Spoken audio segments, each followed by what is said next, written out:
A woman walks into a room. The most powerful man in America looks at her and says, "So you're the little woman who wrote the book that started this great war." That man was President Abraham Lincoln. That woman was Harriet Beecher Stowe. And that book, a story about slavery, changed the United States forever. But how? How can one book start a war? Harriet had no army. She had no political power. She was just a writer and a mother. So what made her book so dangerous? Let's find out. The story begins in 1811, in a small town in Connecticut, in a family with one big idea, that justice matters, and that silence is never the answer. Harriet was the seventh of 13 children. The house was loud, crowded, and never boring.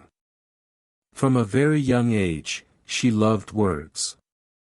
She loved reading, and she loved writing even more. At the age of just 12, she wrote an essay that her father read out loud at a school event. He was so proud that he asked, in front of everyone, who had written it. When little Harriet raised her hand, the room went quiet with surprise. But life was not easy for Harriet. When she was only 5 years old, her mother died. That loss stayed with her for the rest of her life. Her older sister Catherine became like a second mother to her, and it was Catherine who later opened a school for girls, a school where Harriet would first become a teacher. In 1832, when Harriet was 21, her family moved to Cincinnati, Ohio. This was a turning point.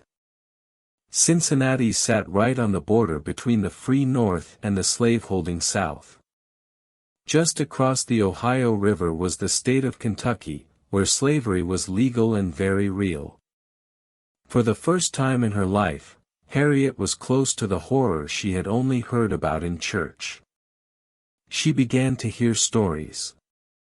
Terrible stories. Stories of families torn apart, of mothers separated from their children, of human beings bought and sold like objects. She crossed the river once and visited a Kentucky plantation. What she saw never left her mind.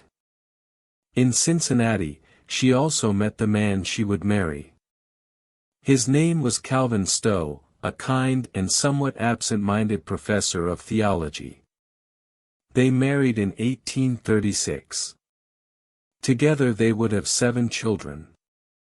Life was busy, often exhausting, and sometimes very painful.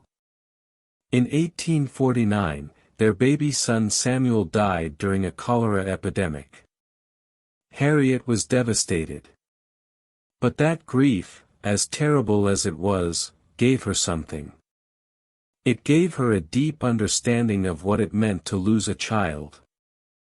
And she began to think about the enslaved mothers in the South, women who lost their children not to disease, but to slave traders.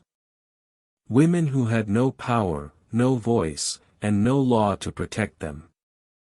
She wrote in a letter, "I feel now that the time has come when even a woman or a child who can speak a word for freedom and humanity is bound to speak." In 1850, the United States government passed a new law called the Fugitive Slave Act. This law said that even in the North, if an enslaved person escaped and was found, they had to be returned to their owner. Even people in free states were now required to help capture escaped slaves. The law shocked and outraged many people in the North who had tried to stay neutral. For Harriet, it was the final push. She sat down to write. She began writing a story for an abolitionist newspaper called the National Era. It was published in weekly parts, starting in June 1851.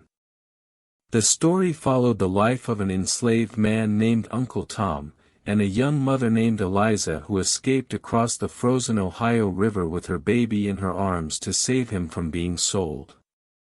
The response was immediate and overwhelming.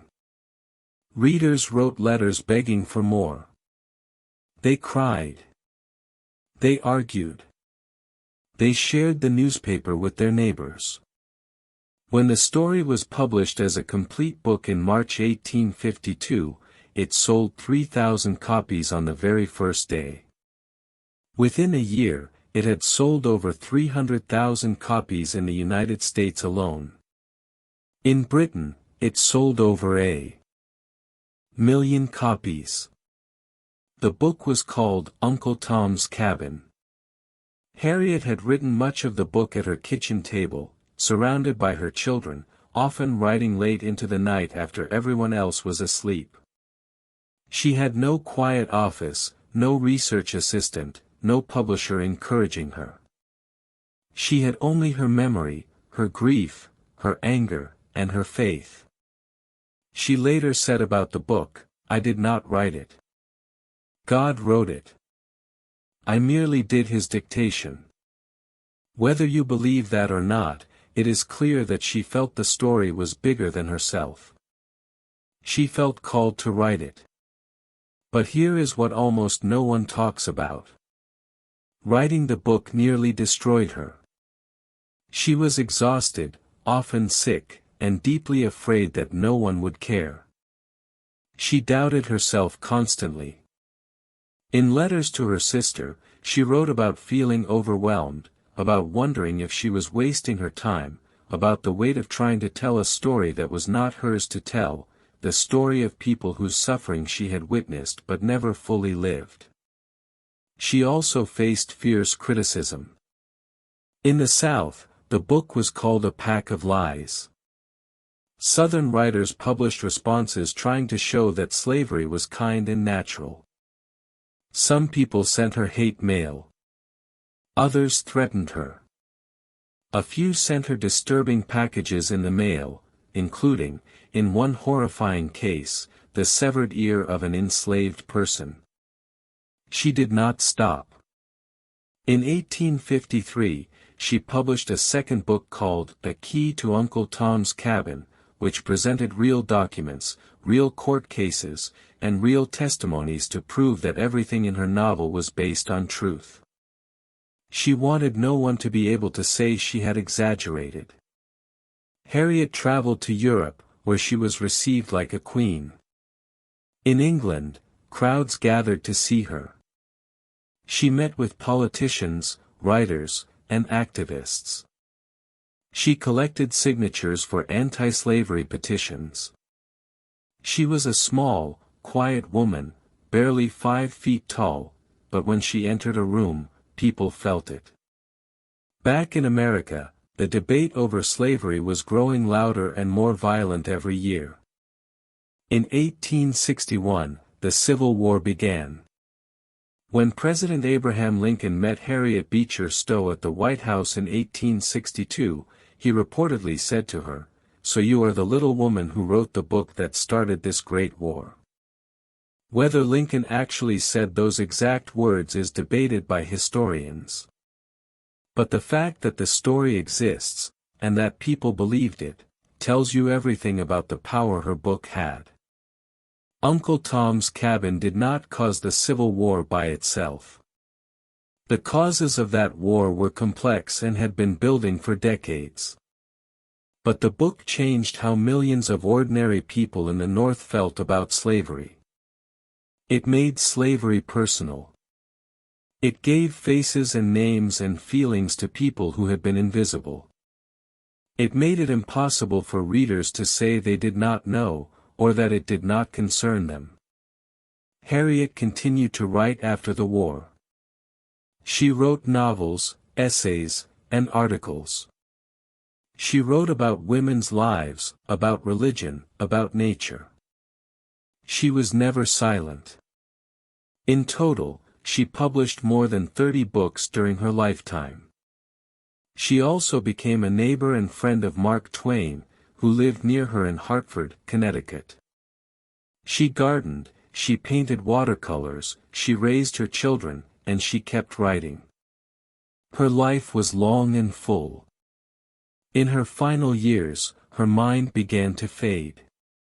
She sometimes wandered into Twain's house without realizing it, and he would gently walk her home. She died on July 1, 1896, at the age of 85. She left behind a world that was, at least legally, no longer divided between slave and free. She had lived to see the end of slavery in America. She had lived to see the things she fought for become real. So what can we learn from Harriet Beecher Stowe? First, we learn that ordinary people can do extraordinary things. Harriet was not a politician or a general. She was a mother, a teacher, and a writer. She worked at a kitchen table with small children pulling at her sleeves.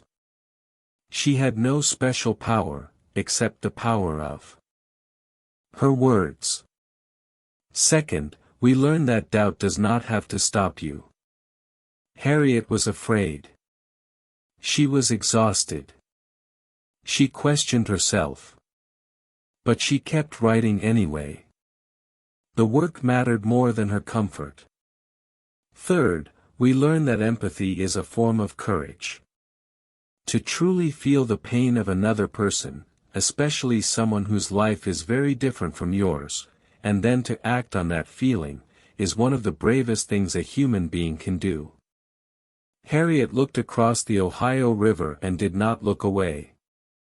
And finally, we learn that a single story, told with honesty and heart, can move mountains. As Harriet herself once wrote, "The truth is the kindest thing we can give folks in the end." She gave the world the truth. And the world was never quite the same again.